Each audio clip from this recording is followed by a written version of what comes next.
magnífico reitor, Sr. Bispo da Diocese de Coimbra, Sra. Administradora do Banco Santander, Sr. Reitor da Universidade Aberta, digníssimas autoridades civis, militares e religiosas, prezadas e prezados colegas do Conselho Geral, senhoras e senhores membros do Senado, Sr. Presidente da Direção-Geral da Associação Académica de Coimbra, Sr. Presidente da Associação dos Antigos Estudantes da Universidade de Coimbra, senhoras e senhores vice-reitores, prezadas e prezados colegas, caras e caros estudantes, caras e caros funcionários, senhoras e senhores jornalistas, minhas senhoras e meus senhores.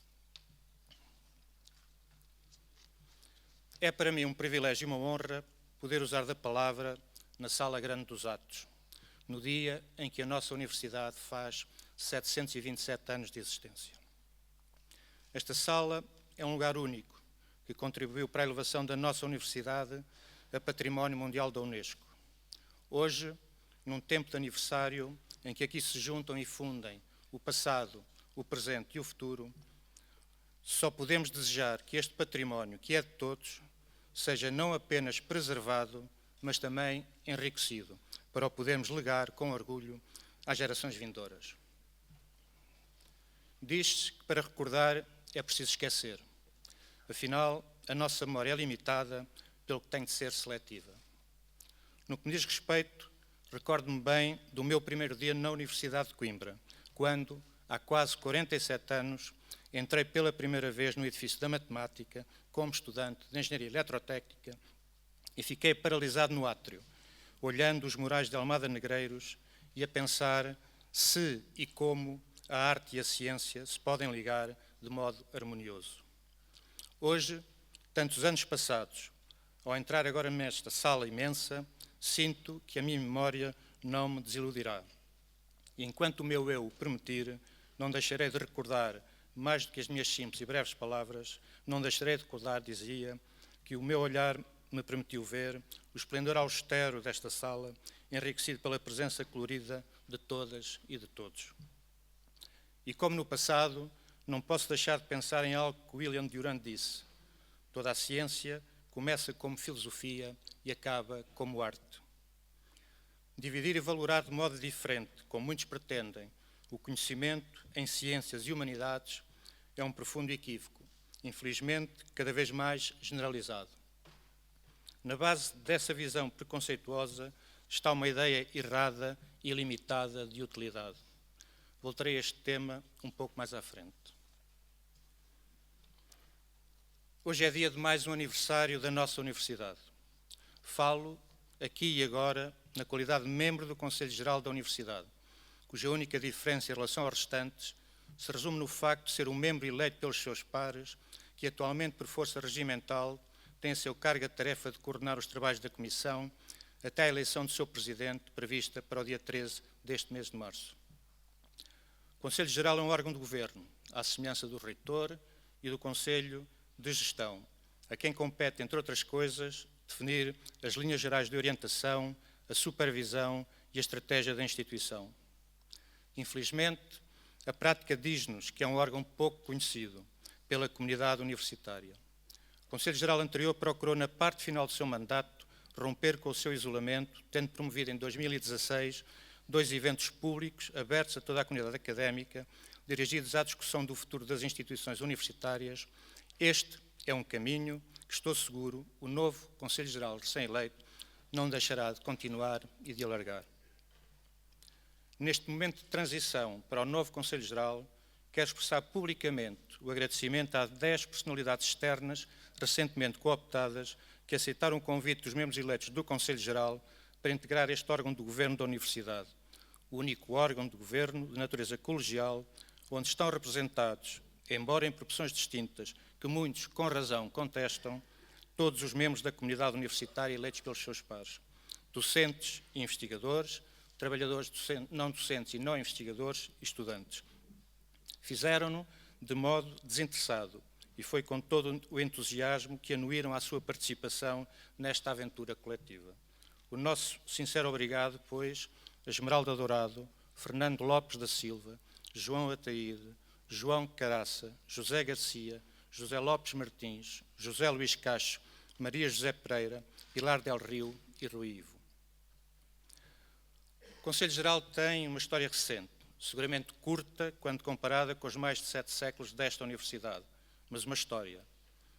Por isso, o nosso agradecimento estende-se a todas e a todos os antigos membros do Conselho Geral que, ao longo dos últimos 8 anos, contribuíram com a sua dedicação, o seu trabalho, as suas opiniões, a sua diversidade, para a procura das melhores soluções para os inúmeros problemas que a nossa universidade, neste tempo de crises várias e de mudança, tem tido de enfrentar.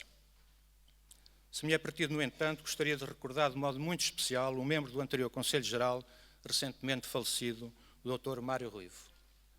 Mário Ruivo foi um homem de causas e de convicções fortes, alguém que dirigiu as suas energias e ações em benefício da construção de uma sociedade preocupada com o ambiente, com o uso racional dos recursos naturais, tendo dedicado grande parte da sua vida às questões relacionadas com o mar.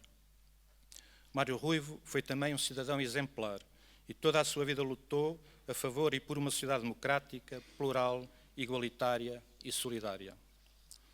A frescura do seu pensamento, a sua incansável perseverança, o seu permanente otimismo foram, são e serão exemplos e companheiros permanentes da minha reflexão e ação na defesa de uma universidade pública, de todos e para todos, inclusiva, crítica e socialmente comprometida.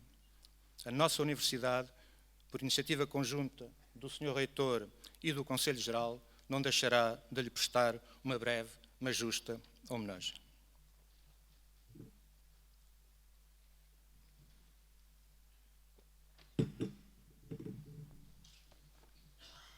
Minhas senhoras e meus senhores, hoje é dia de mais um aniversário da nossa universidade.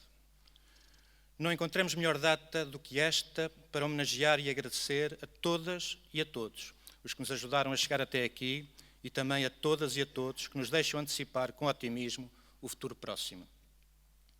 Saúde por isso todos os aposentados e jubilados da nossa universidade, que ao longo da sua vida profissional e académica deram o melhor do seu esforço e cuja dedicação sem limites ajudou a consolidar a imagem de rigor e competência da nossa instituição. Aos novos doutorados e às novas doutoradas, que receberão hoje a sua carta de curso, os nossos parabéns, a que se juntam votos de sucesso no novo percurso de vida que agora se inicia, na certeza de que pela sua ação profissional e social serão grandes embaixadores da Universidade de Coimbra. Finalmente, uma palavra de congratulações à laureada com o Prémio Universidade de Coimbra 2017, a coreógrafa Madalena Vitorino. Ao reler uma entrevista recente que deu à revista Sinais de Cena, quando lhe perguntaram se acreditava que a arte promove a mudança, disse o seguinte, e cito: "Ah, sim, não tenho dúvidas nenhumas. A arte muda uma sala, muda uma vida, muda o teatro, muda a educação, muda tudo. É uma arma. A arte é uma arma que só os políticos ignorantes não usam." Fim de citação. Não podia estar mais de acordo. A arte e todas as manifestações culturais são essenciais à transformação das pessoas e da sociedade. Infelizmente, temo que não sejam apenas os políticos ignorantes que não as usem como armas. A arte, através das suas criações, expressa de modo cristalino a forma como nos aproximamos do nosso próprio corpo e dele fazemos a medida de todas as coisas, do tempo e do espaço. A dança, em particular, libertando-nos de todas as máscaras, diz-nos quem somos, pois através dela, finalmente, ser e estar são uma unidade singular e tudo em nós é ser. Minhas senhoras e meus senhores, hoje é dia de mais um aniversário da nossa universidade. E como acontece connosco, a nossa data de aniversário é tempo de pensar a nossa instituição como unidade e como relação.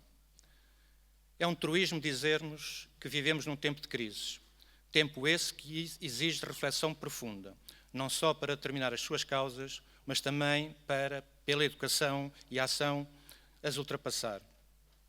Se me é permitido, gostaria de tecer algumas considerações muito pessoais sobre este nosso tempo e, em particular, sobre os seus reflexos na educação e na universidade. são apenas a exteriorização das minhas preocupações. Para isso, preciso de convocar de novo a memória. Quando iniciei a minha atividade docente, no longínquo ano letivo de 1976-1977, resolvi deixar para trás a minha formação de engenheiro eletrotécnico e abraçar o desafio de construir a área de engenharia informática. Desafio que me foi lançado a mim e a outros colegas pelo professor António Dias de Figueiredo. Como consequência, fui para a França, de onde regressei no final de 1981, com doutoramento em informática teórica e o sonho de mudar o mundo. Recordo que, nessa altura, as nossas instalações estavam situadas junto à Cenova e que dávamos os primeiros passos na investigação. Existia uma sala imensa, escura e fria, onde muitos de nós estavam alojados. À entrada dessa sala, a que amigavelmente chamávamos de A Caverna, tínhamos colocado um cartaz que dizia: trabalhamos muito, ganhamos pouco, mas rimos imenso. Era infinita a nossa paixão pela descoberta, pelo saber e pelo saber fazer. O Sr. Reitor sabe bem do que falo, pois fez parte deste grupo. Hoje, quando olho e vejo o que se passa nas universidades, só posso constatar que vivemos um tempo estranho. Um tempo que, nas palavras do professor e neurocirurgião João Lombatunes, é chamado de tempo impuro. Ou ainda, nas palavras do físico, homem de ciência e novo membro do nosso Conselho Geral, João Caraça, é um tempo de domínio da razão impura. Se olharmos para dentro das universidades, com olhos que querem ver, deparamos com estudantes preocupados, sobretudo com uma educação que lhes permita obter o emprego certo e bem pago. Funcionários cada vez em menor número e com mais tarefas para realizar, sem grandes hipóteses de melhorar a sua condição profissional, lutando para não perder a motivação. Docentes cujo tempo é ocupado em grande parte a redigir propostas de projetos com graus de liberdade reduzidos e que respondam às necessidades de curto termo das empresas, sem poderem dedicar-se verdadeiramente de forma livre à investigação. Jovens investigadores a desempenhar tarefas que não acrescentam nada à sua investigação para poderem pagar os seus estudos e ou na esperança de assim terem hipóteses acrescidas de entrar na carreira académica. Cada um no seu mundo privado. No plano mais vasto das instituições de ensino superior, o clima não é melhor. A cooperação cedeu o seu lugar à competição, segundo a qual as universidades se posicionam em níveis de primeira e de segunda ordem, como se de um qualquer campeonato desportivo se tratasse. Competimos uns com os outros pelos alunos, olhados agora como clientes que pagam um serviço. Perante esta realidade tão diferente do meu passado, não posso deixar de me interrogar. Afinal, para que servem as universidades? Como chegamos aqui? O que mudou? Numa resposta curta, banal e potencialmente simplista, eu diria que o que mudou foi a sociedade. Desde os anos 80 do século passado, assistimos à contestação do modelo de sociedade suportada no conceito de Estado Social, centrado nas pessoas, que o final da Segunda Guerra Mundial tinha feito emergir.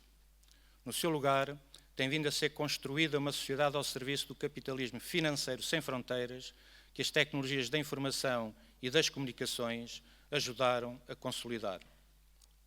Globalização financeira e internet são os elementos fundadores de uma sociedade centrada nos mercados. No plano individual, vivemos num espaço e num tempo comprimidos. Podemos estar em qualquer lugar, em qualquer tempo, mas paradoxalmente estamos cada vez mais longe daqueles que nos estão mais próximos. Sob o peso insustentável deste admirável mundo novo, somos conduzidos à condição de não ser, ao insustentável peso do não ser.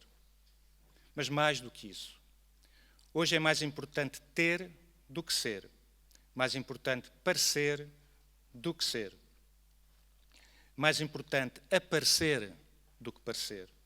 Estamos cada vez mais atomizados, sobrevivendo, construindo redes de relações sociais virtuais que nos dão a ilusão de partilha, de não estarmos só, a sensação de vida. Como disse o filósofo Guy Debord, a vida atual das sociedades é uma imensa acumulação de espetáculos, uma sociedade do espetáculo. O escritor peruano Vargas Llosa foi mais longe e fala de civilização do espetáculo, enquanto o pensador e ensaísta Zygmunt Bauman nos faz refletir sobre o que chama de sociedade líquida. De que modo este paradigma de sociedade se refletiu na universidade, na forma como esta encara a sua missão, a sua vida interior? Para responder, e uma vez mais simplificando, atrevo-me a parafrasear um velho filósofo do século XIX, hoje caído em desgraça, e dizer que a mudança na sociedade a que temos vindo a assistir se traduziu no aparecimento de um espectro que paira sobre a universidade, o espectro da utilidade. É esta ideia de utilidade que explica o aparecimento, por exemplo, das propinas e o seu progressivo aumento, contrariando uma disposição constitucional.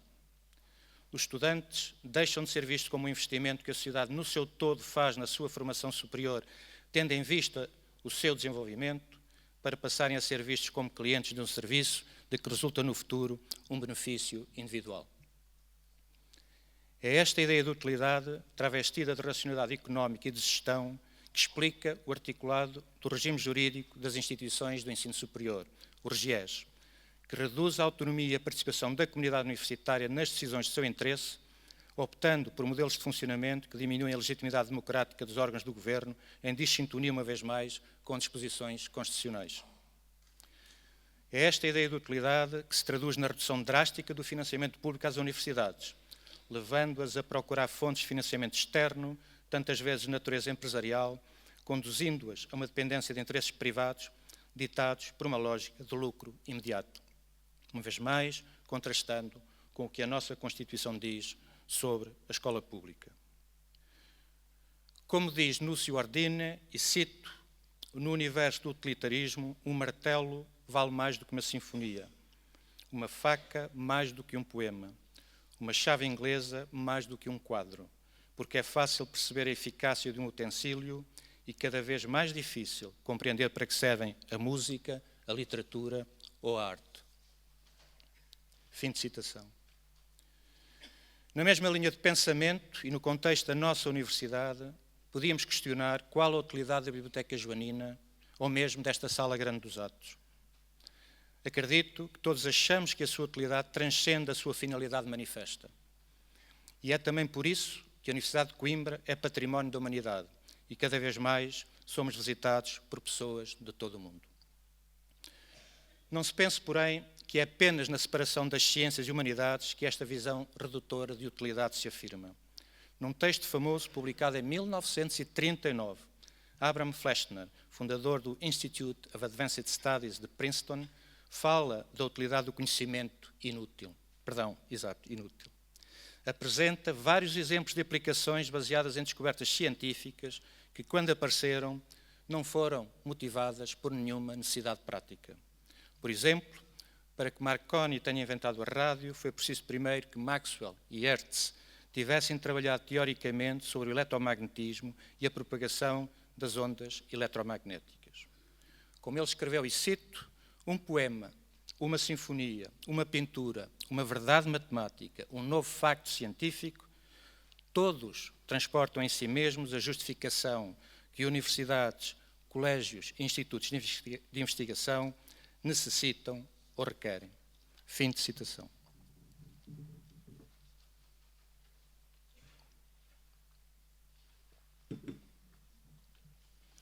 Minhas senhoras e meus senhores, hoje é mais um dia de aniversário da nossa universidade. É tempo de acabar com o que Charles Snow apelidou de duas culturas separadas e de costas voltadas. O nosso grande poeta das múltiplas caras, na sua faceta de Álvaro de Campos, disse num curto e significativo poema: o binómio de Newton é tão belo como a Vênus de Milo. O que há é pouca gente para dar por isso. Fim de citação. É tempo de fazer com que mais gente dê por isso. Sabemos, como disse alguém, que prever é difícil, sobretudo se trata do futuro. Mas também sabemos que a melhor maneira de prever esse futuro é inventá-lo.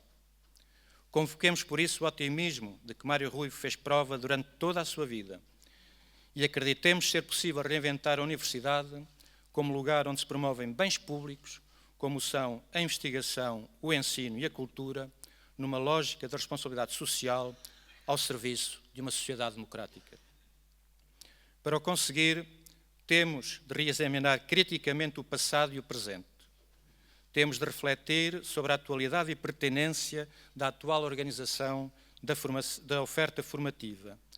Temos que promover uma verdadeira reorganização dos saberes, que quebre as barreiras artificiais atualmente existentes e promova uma formação completa de cidadãos e de cidadãs livres e competentes.